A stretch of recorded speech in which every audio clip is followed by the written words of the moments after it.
So the simple view of reading.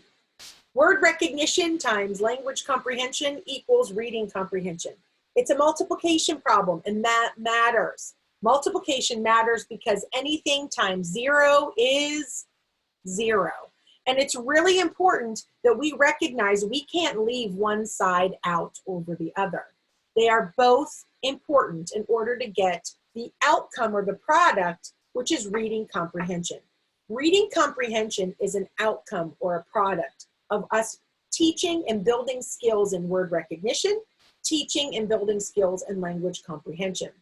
So the simple view of reading really has huge impact on our Tier 1 instruction, on our curriculum, our school-wide systems. We should be making plans based on the simple view of reading in terms of what we're assessing, what we're teaching, and how we're teaching it, and how much time we're devoting to the teaching of it.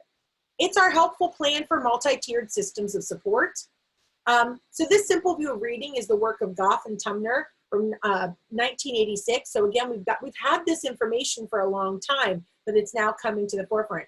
David Kilpatrick said once on a Spell Talk post that this particular theoretical model has been proven hundreds of times. There have been so many studies that have really proven this model, so it definitely stands up to the test of time and to the test of science, which is why it is so foundational for the science of reading.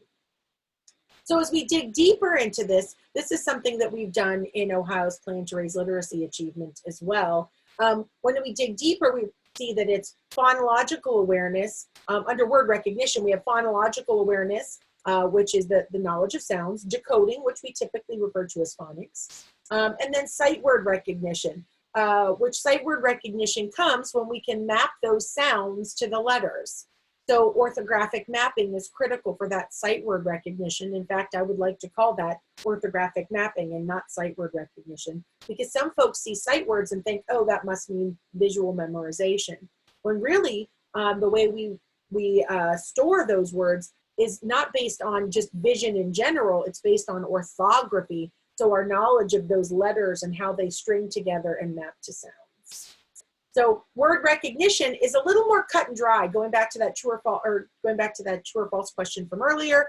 Word recognition, 3 components, pretty cut and dry, right? But reading comprehension is all of those things, including language comprehension. Now, language comprehension has a lot more to it. There's background knowledge, which is kind of a nebulous thing. It's hard to quantify background knowledge. Vocabulary, again, very broad, very challenging to quantify. Language structures are the grammar, the syntax of our language, verbal reasoning, how we think beyond the text and we infer.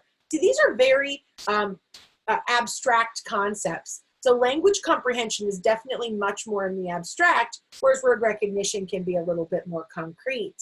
Language comprehension also includes our knowledge of different text types, how an informational text is different from a narrative text.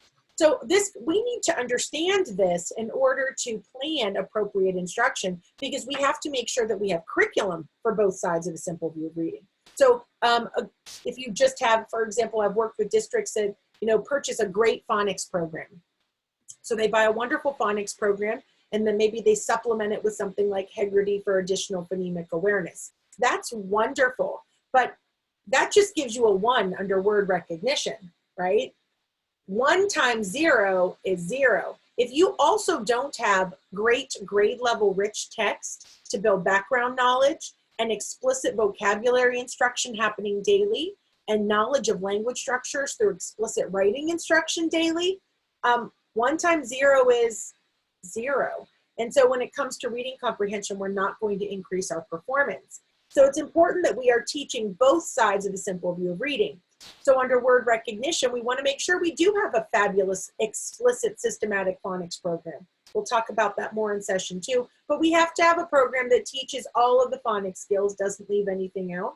We have to have phonemic awareness, which none of the phonics programs I'm aware of have enough phonemic awareness, so you need to then supplement with something for that.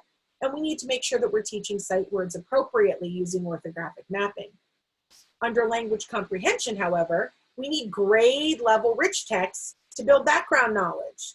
We need to be explicitly teaching vocabulary daily, multiple words a day, pulling words from those grade level texts. We need to be teaching writing and language structures every single day. Tim Shanahan says 30 minutes a day of writing. And we need to be teaching kids to think through text, which we start doing through read alouds. Before my students can access complex text, I'm reading those texts aloud to my students so I can help them build that mental model, so I can help them infer and make predictions. I can help them with the reasoning of the text going beyond what's explicitly stated.